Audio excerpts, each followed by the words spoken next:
Life's a game, the world's a stage, and we are merely role-players, where theatrical people play role-playing games. I'm Matt Boothman, and I'm your compere for this main house production.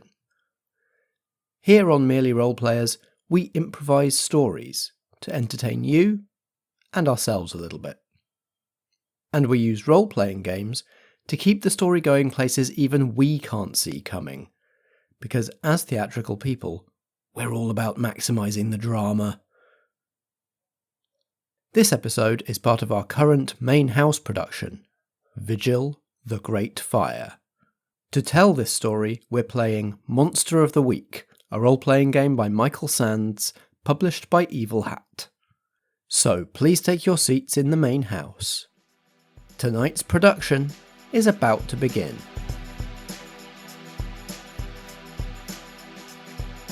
Vigil, a Merely Role-Players main house production. The Great Fire, Act 2 of 5. I'm Ellie, and I play Percy Byron, the Exile, a Victorian monster hunter and half-sister to Ada Lovelace. Percy tried to time travel to 1666 to stop the summoning of an apocalyptic demon, but something went wrong, and she landed here in the present day.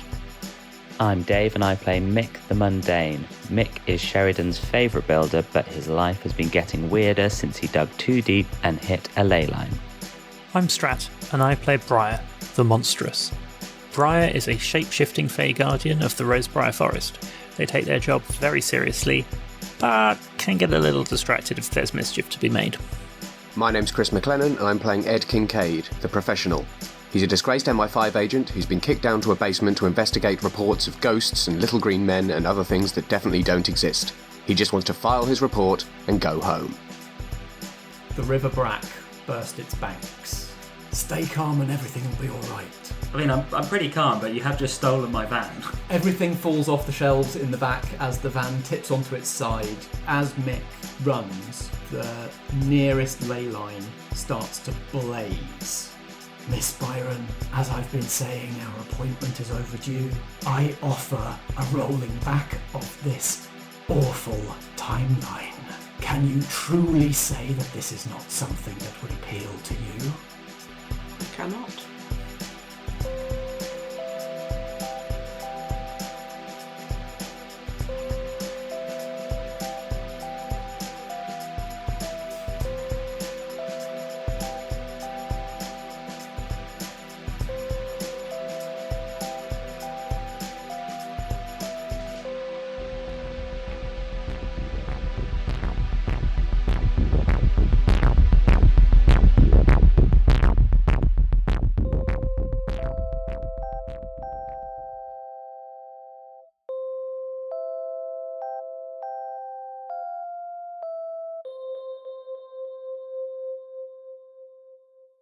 Percy's looking very sad and fiddling with the amulet she wears around her neck. She hears Mick clattering around at the bottom of the abbey as he comes to a stop, but is like very huffing and puffing, very tired. Percy, I've got something here that you need to look at. Where are you? Coming! What? Your voice is coming from really high up. Where are you? Percy sticks her head out of the window. Up here! And he's going to just hold up the thing that he found and say, something's going on with this. I'm feeling like you need to work out what it is. Percy shins down the rope. Yeah, there were two men on fire, or nearly on fire. They were hot, they pushed me, they were mean, and this thing was calling to me. I needed to get it, so I brought it to you. Which men? It was Dennis, the postman. Yeah. And that lollipop man. Charlton. Yeah. They were hot. I knocked one over. Hot? Oh, right, let me get this straight. Hot in the traditional sense or in modern parlance? Yeah. Are they warm? They were warm to the touch. Right, okay. And they seemed stronger than they should for people who I thought were old. I mean, no offence to Charlton, he's probably looked after himself, but he got me good. Okay. This is... we know what this is. This is Old Smoky, isn't it? He's coming for me. But is my weird plastic stick connected, do you think? Well, we haven't really ever closely examined this. It took a back seat, considering all the other goings-on. Shall we take a closer look? It looks like a stick to me. Well, let's get it up to my test room. So Percy's set up in this room in the tower, all her books and papers and so on, but also a sort of, I guess, like potions room type situation, like a lab, where there's all kinds of very much old school bottles of bits and things, and also she's wired up some kind of electricity station to run currents through different things and work out what different properties cursed objects have. You've built a Frankenstein's lab in this tall tower. Yeah, of course. Yeah. I mean, obviously, that's why she had such specific requirements in her property search. So there is literally a testing area to run various different tests on things. Great. Let's roll Investigate a Mystery. Yay! 2 6-sided dice plus sharp.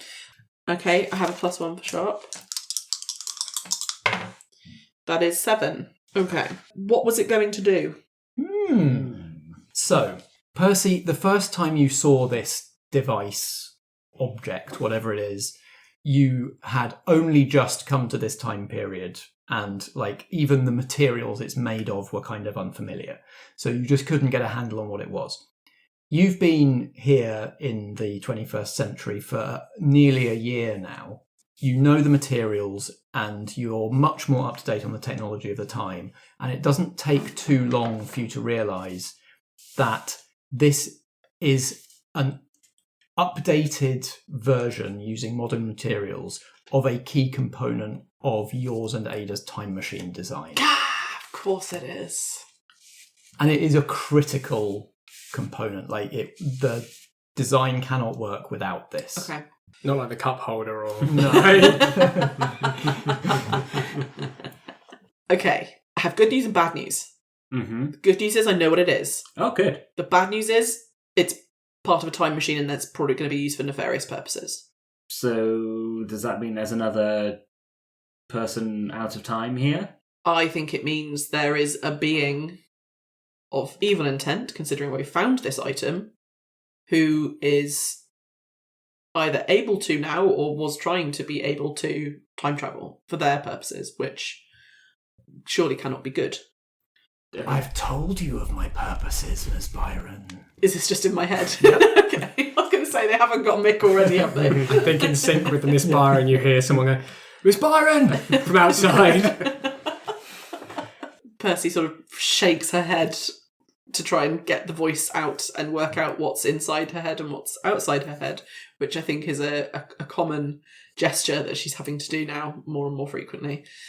She sticks her head out the window. Yes? You see Ed, bedraggled, having clearly half waded here, and just in a combat vest with a gun across his back, and his suit shoes just sort of tied to his belt because he doesn't want to ruin those. He's not buying him new shoes. And he's quite horribly burnt on his arm. It's going, what if you could maybe give me a hand? You don't have two functioning hands right now, do you? Or do you? I mean, the hand's fine, but it's, Okay, you can climb up the on rope. a droopy arm. Climb up the rope. He'd be crushing. He struggles to climb on the rope, but he gets up. He's fine. The two at the top can help. You can put your foot in the stirrup at the bottom and they can do a bit of lifting as well as you climbing. What's happened? It's going to sound insane, but, he looks across like you got all your things there, you do too. You already know, don't you? Well, in that case, Stan burned to death, but otherwise... Ah, that's a shame. Michael? Stan was hot too? Is that... Can we stop saying hot? Possessed is, I think, probably the correct term. That doesn't sound good. No, it's not. I just look at you, gesture to everybody. Yes, he was hot. Let's sort the arm out. Mick, Stan has run that B&B since as long as you've been alive. Wow. I like Stan. Yeah, well, he was being weird, and then he got all hot, and then he burst into flames, and... But the Dennis and Charlton, they didn't burst into flames. Why did he burst into flames? I might have shot him a little bit. That may have escalated things. But, he was already a bit flamey, and So, he had a message for you as well. Me? He said just to tell you he's waiting. Oh, well. I thought it might have been mooted by the fact that he then clearly wasn't, but... Yes. He didn't hang about. Okay. I haven't really shared this with you all yet because it felt awkward, but I believe that the demon that does the smoking and is warm is possessing more and more people in order to get to me. And now that those people are combusting, I can no longer ignore that call. As you say that, the bird shoots through the window, lands on the floor, turns into Brier's púca form, and Brier turns to Percy and says, "Byron, I don't care what you're doing, nothing is more important than this. Mick can draw magic from ley lines!" That is interesting. Oh, it's you. And Brier turns into Robin Goodfellow.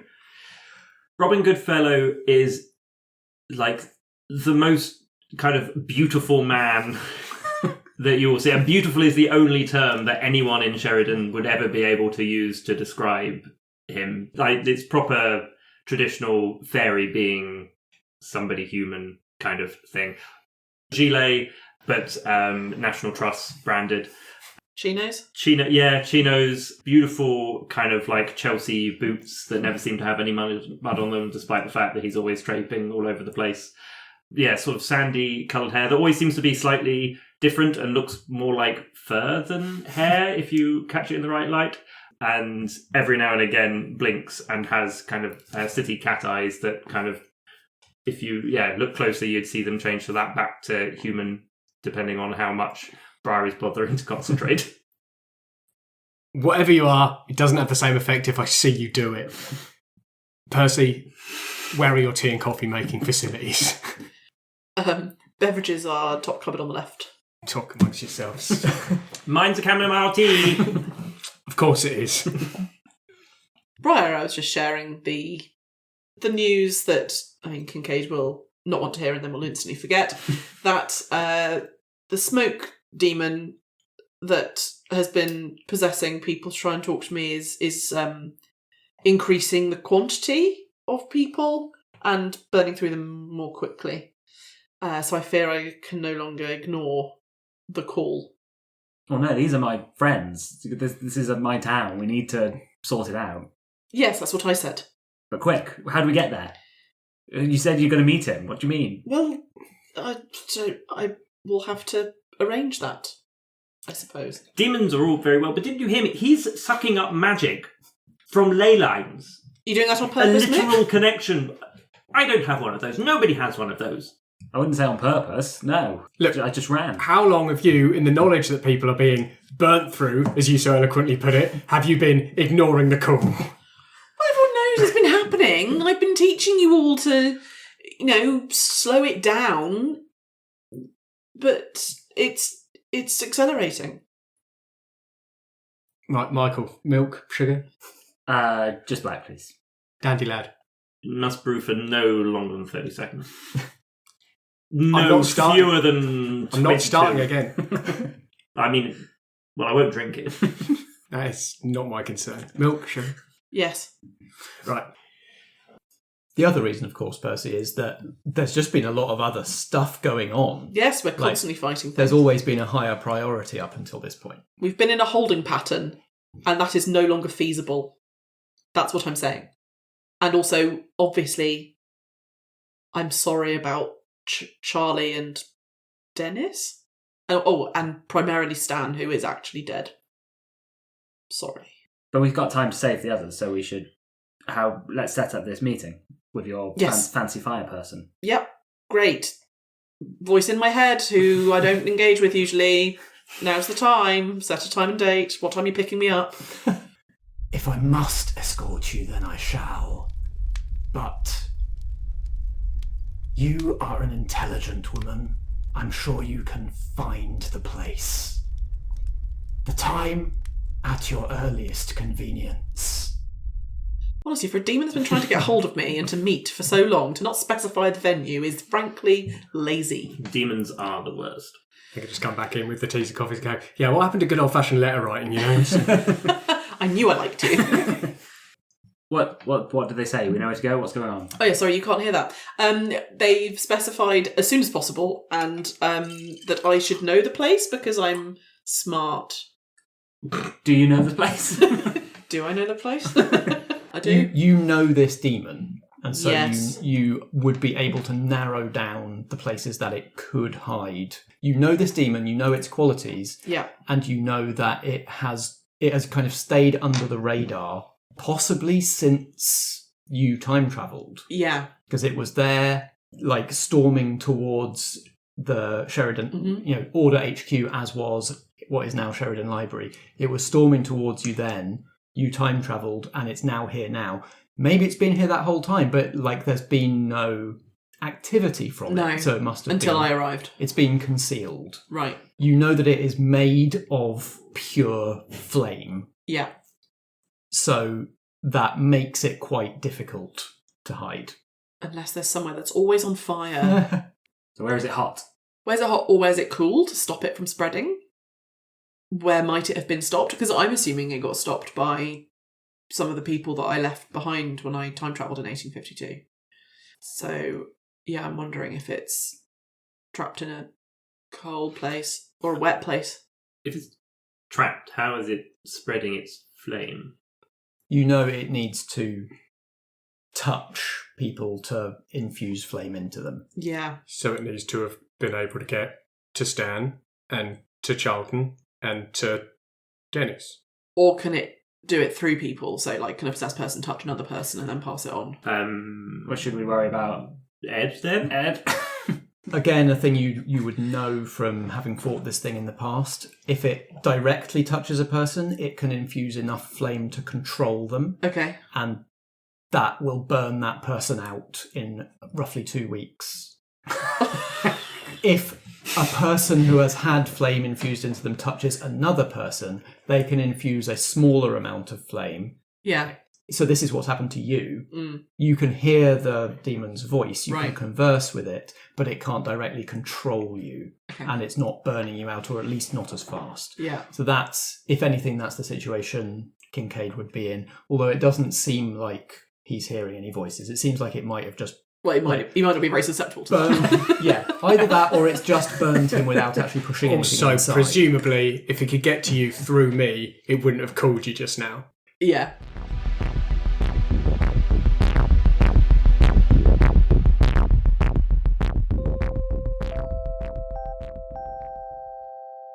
All right, lovies. It's me, Matt, your compere.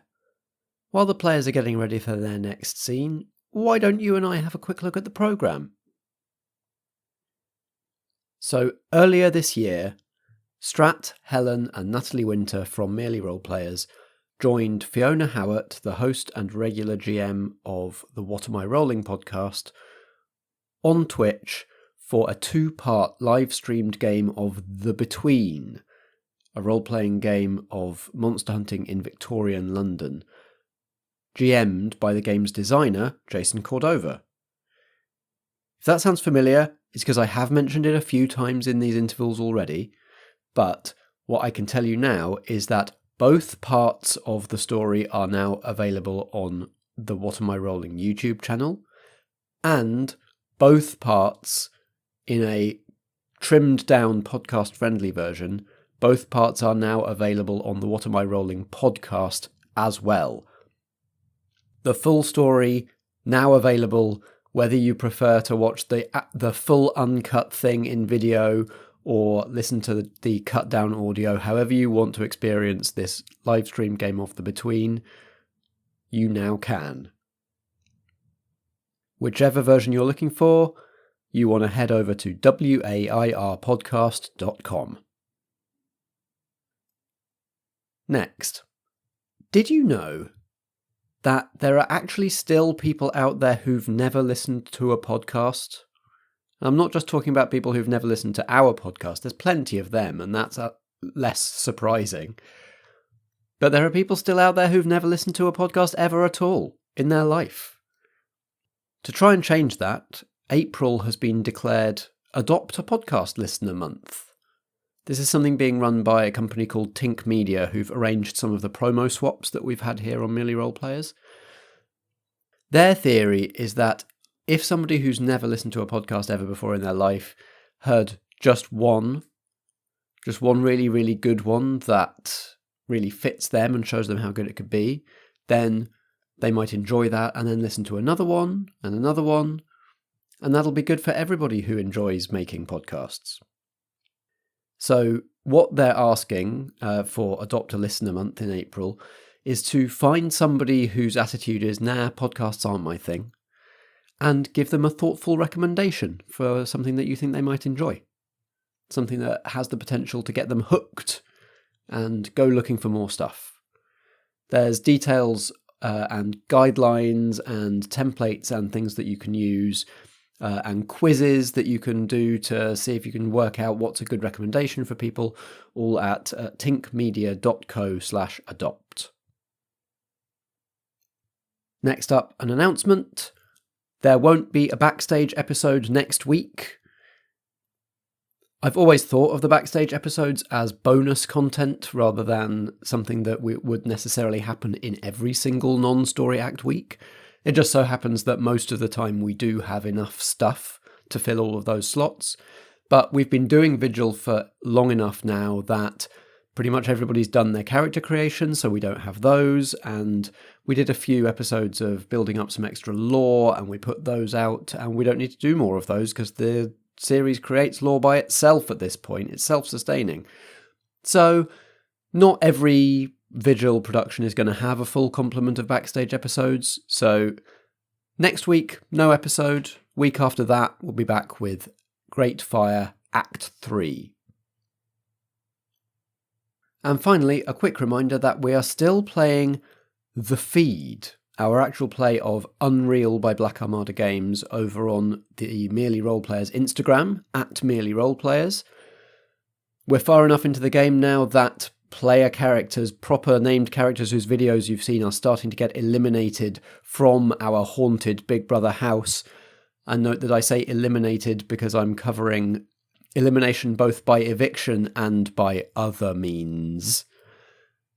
However, one of the currently still surviving members, a candidate for the Feed Final Girl, is Adam from the Snyder's Return podcast, and here comes Adam now to tell you what that podcast is all about.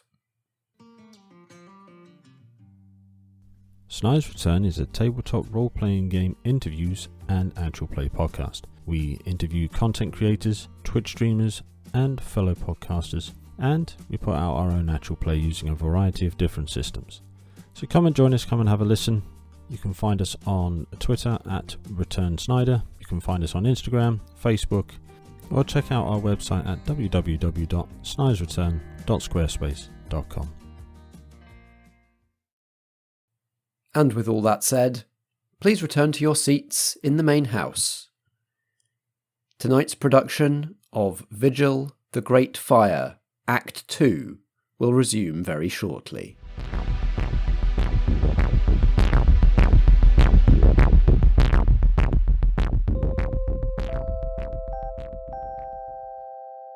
Shall I try rolling to see if I know some things that will help me? Go right ahead. Is it investigate a mystery? It is, yep, roll plus sharp. Okay, so, right, let's give it a go. Oh! Hey! That's 13, please. 2 questions. 2 questions? Where did it go? That's going to be the one, isn't it? Yeah. Based on what we've said, based on the fact that this is a creature made of flame and it has been lying low for the best part of, 150 odd years, I've got a couple of ideas of places it could be hiding, but I would love to hear pitches. Is it purposefully hiding, or is it has been Hiding. hidden? So it has chosen where It has chosen a lair where it can stay under the radar. Presumably somewhere where it gets the post delivered by a regular post. Well, there's people have like sustainable charcoal businesses where they'll have managed bits of wood, like woodland and forest that they chop down and they have these massive, great big bins that are always flaming, which would be a very easy place for being made of fire, and people would come and expect it to be on fire. Expect it to be on fire. Post would need to be delivered to the business. People would drop by, no people. Would it have existed for that long?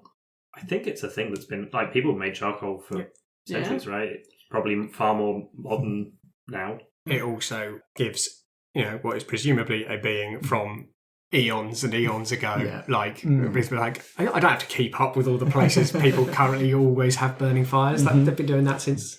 Yeah. Mm-hmm. Percy spreads out maps of the town that have come from the library, unbinds all of her notes that she's made over the years about this creature.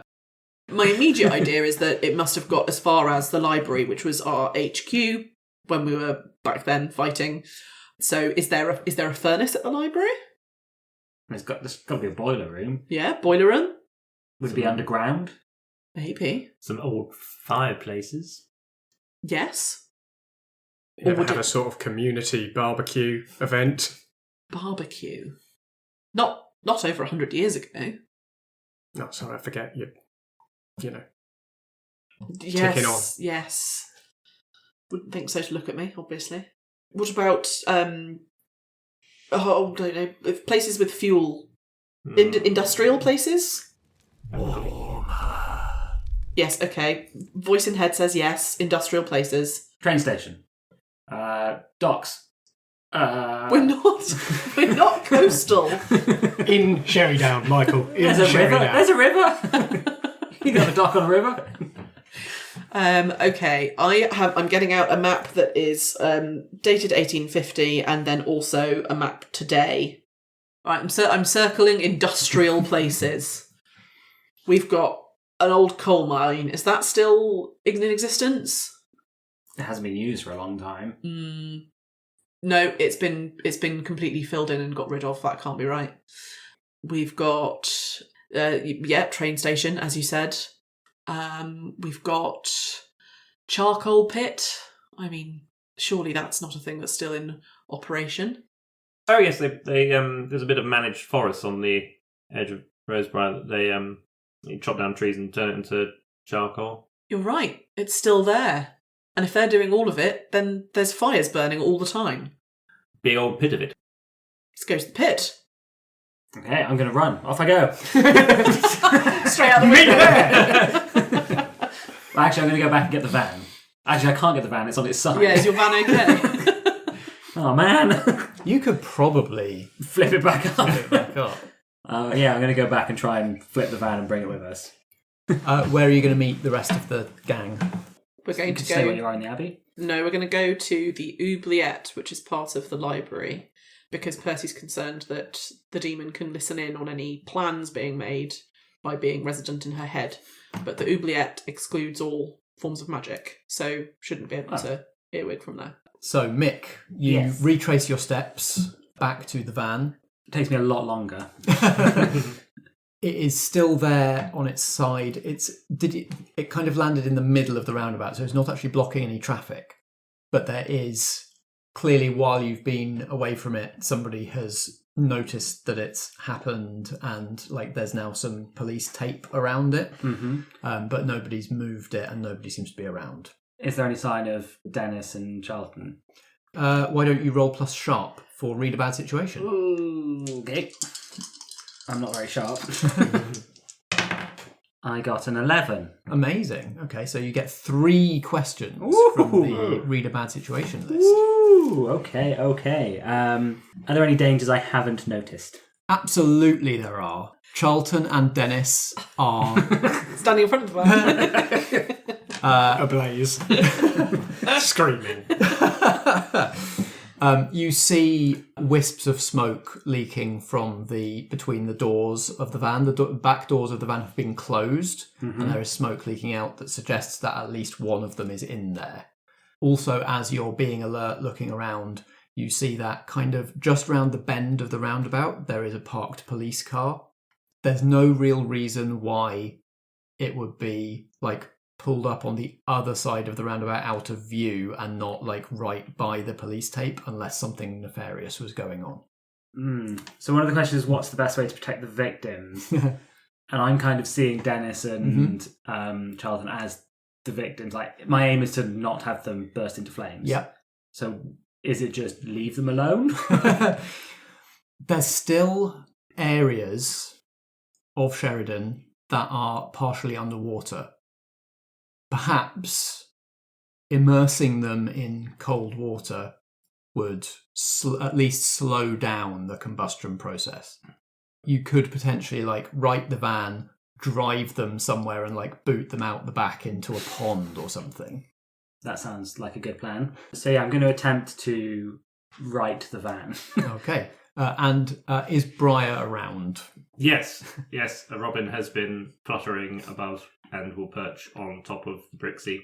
Then thinking, oh, hang on, gotta be doing something. Would like to transform into, what's a bird with real good sight?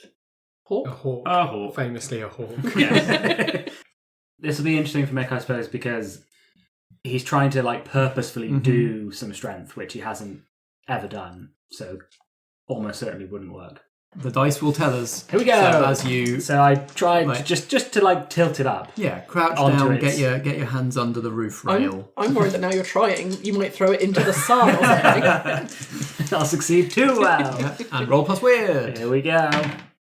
That is a 9 minus 1, so an 8. Okay, so you're going to do it. You're going to right the van, but you're either going to take 1 harm or take -1 forward. I've already taken some harm. I think I'll just take -1. Okay. Going forward. Yeah, you flip the van, or not flip it, but right it 90 degrees. It's back on its wheels, and as it tilts and rocks on its shocks, the back doors burst open. I was coming along because I purposely wanted to see Mick use his thing again, so I could watch it closely and try and determine more about the phenomena. Do you mind if we do that? Go right ahead. Now. Yeah. Before everything kicks off. Investigate a mystery plus sharp. Investigating a mystery. I have failed. That is a 4 total. There's a lot of smoke. Mark experience. Yes, I have, yes.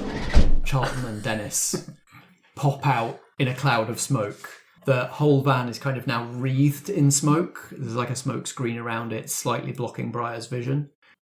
Charlton goes for Mick, and Dennis hocks a brick at Brier.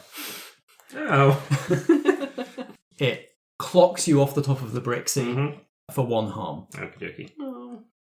Dennis, having seen that his brick has hit home, is then dashing and vaulting over the Brixie to then grab you while you're stunned, Brier. Sure.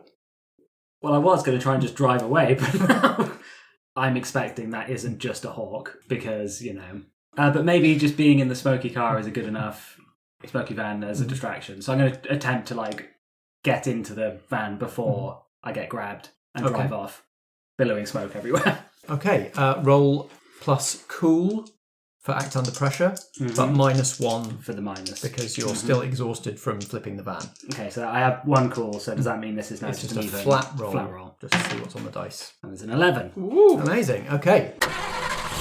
I think that me jumping in and driving away, I'm a bigger...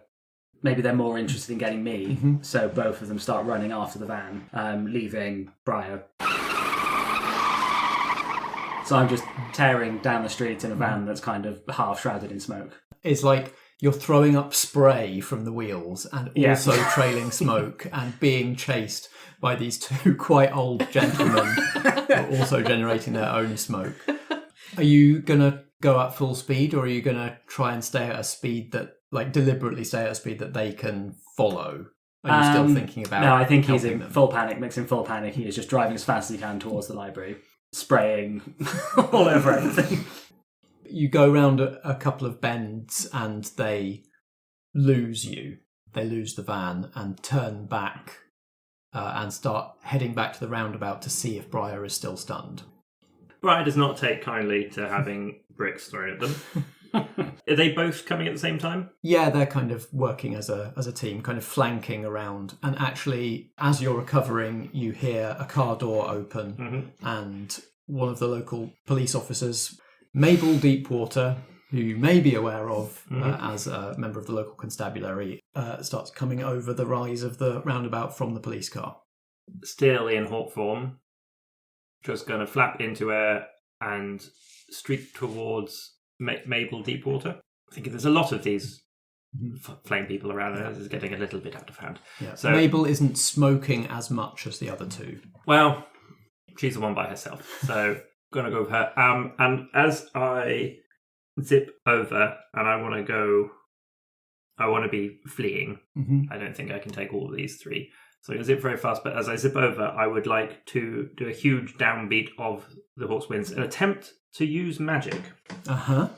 To banish a spirit or curse from a person, object, or place it inhabits. Cool. As if Brier's just gone, oh yeah, I can do magic. I might be able to help. I'm going to ask you a question, which is there a way this could be more mischievous? I think that Mabel is known to Brier, and Brier knows that Mabel has some form of phobia of a particular sort of animal. Let's go tarantula. And so Hawk will zip, and tarantula is suddenly going to go poof into tarantula that will just land on face, and the magic is going to attempt to basically scare Mabel so much that Mabel comes to the surface. Exactly, and banishes the demon from her. 5, 6, 7, 8, 9, 10. It works. There is no glitch. The very, very fast Hawk suddenly becomes Spider, latches on to Mabel's latches onto Mabel's face, and you just see Mabel's eyes go across as she tries to focus on it. And to freak her out even more, the spider somehow manages to make a sound, because Brier can talk when there are other animals. They don't like doing it because it's kind of a weird thing and doesn't feel natural, but because this has got demon in it, the spider just goes, "Ugly, ugly, ugly!" And just a huge gout of smoke, shot through with red-orange flame, bursts out of Mabel's mouth as she screams, like a primal phobia scream at this spider landing on her face and booglying at her. The cloud that has rushed out of her starts to dissipate into the air and then kind of descends onto Dennis and Charlton and merges with the smoke that is emerging from their mouths. And you see that some of the cracking of their faces, some of the blackening of some of their skin heals up. They look kind of rejuvenated. But Mabel is now just screaming with a spider on her face. She's entirely unpossessed, just a normal human. Brier remains there for a while, sort of crawling purposely onto one shoulder, waiting for Mabel to try and slap them off, crawling onto the other one real quick, never being quite where Mabel thinks, maybe waiting a few seconds so Mabel thinks it's gone, and then sort of suddenly appearing on the back of her hand, that sort of stuff. Kind of distracted by the fact there are two demons coming for them and just having fun with a mortal. Is there a mischievous prank you could play on the rest of your allies that involves these demons? Would it be mischievous to lead them to where you're all meeting up? That sounds like a lot of fun. Because that's helpful, right? Because we're trying to save these people. Mick said... You could justify it as helpful. Mick said that he wanted to save them and stop them from getting got. So, that sounds like a really good idea. Brier will turn into a horse, whinny at the demons, as if to say, "Bet you can't catch me," and kind of run at a speed that's slightly quicker than a postman. Yes. But Brier's going to take them on quite a journey. It's going to take a little while to get to the oubliette, because Brier's just going to have them running around town on a really weird course. Splashing through puddles. Exactly. In the meantime, Mick roars up to Sheridan Library in the van, says Mick's bricks on one side, and the other side is just scraped paint now from where it's gone over. I think Percy and Kincaid have already arrived. I think we're sort of waiting impatiently outside the library. Okay. You're aware that Mrs. McGrew is here, and she also has a fragment of flame demon inside her that is being suppressed by an amulet Renko gave her. I'll jump straight out and go, inside. Well, into trouble, did you? They're following me, I think. Okay, come on everyone, let's go. I think Kincaid's very much in the, check your corners sort of mode. Much to presumably everyone else's chagrin, because it's slow. There's probably not anyone threatening them. Are you sort of always at the back of the group, just like with a weapon drawn? Yeah. Well, this is very disconcerting for the other people in the library. Mrs. McGrew, the librarian, is there. Polly Holt, her assistant, is stacking some shelves. And, it's Monday morning at the library, so it's not very busy, but there's a few people there doing, university It's not work. frantically, gesturing people to get out the way. Yeah. It's also, it's not a supernatural thing that they'll forget. It's just, some guy running around with a gun. I think Percy's got a standard line with them, because this happens a lot, probably. So as we sort of awkwardly barge into an otherwise very normal library surrounding, I'm just going to sort of shout over to the library counter. Oh, we're just going to do some more of our historical reenactment down in the usual space. We'll try and keep it down. Kincaid's all hand signals, just like... Ellie, can you roll plus charm? Yes. Yeah, I got a -1 charm. Woo! Oh, okay, 11. They'll do it for the reason that you told them. Great. I didn't see it on the calendar, but they never do update it in time. Sorry about that. We'll clear out. Thank you. See you at Suffragettes on Sunday. Mrs. McGrew stays, but everybody else clears out of the library. I guess we're going to head straight to the oubliette and wait for Brier to catch us up. I think it'd be the safest place to be. Yeah. I did leave Brier, I think, but they were following me, so it's okay. He's fine. They're fine. Brier generally can take care of themselves, right? So let's carry on with the plan and go. Yeah. Let's go. So I think we reached the oubliette through a trapdoor in the Callisterius wing of the library, and it is a dark and preternaturally quiet space. It feels almost like an anechoic chamber, like you can kind of hear the inside of your own body more than is normal. So it's quite an unsettling place to be. Deep shadows are all of the walls, so it's kind of hard to tell actually how big the place is. Mm-hmm. But Percy, you feel like the magic that your runes give you access to is just dull, flat, unavailable. And the voice in your head, as you're kind of descending the ladder, it says, "Very wise," and then fades out. You're alone in your own head for the first time in a couple of weeks. Oh my god, why haven't I been sleeping down here?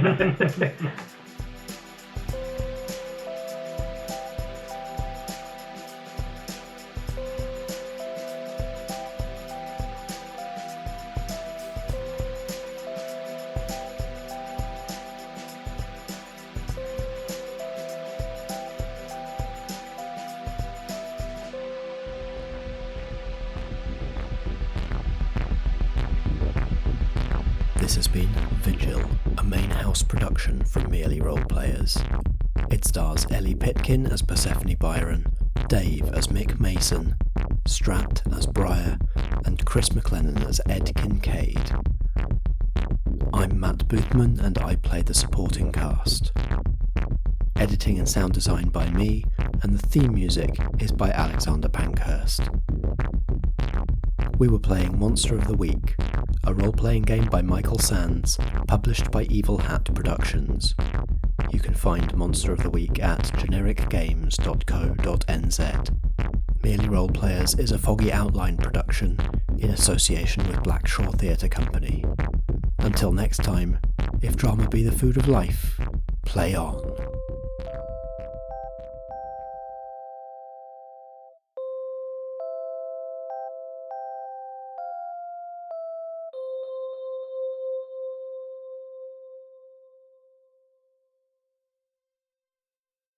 Oh, Poop on her. undoubtedly. Not enough. He spent luck this session. It needs to be more than just poop. Yeah, we did poop last section. I did.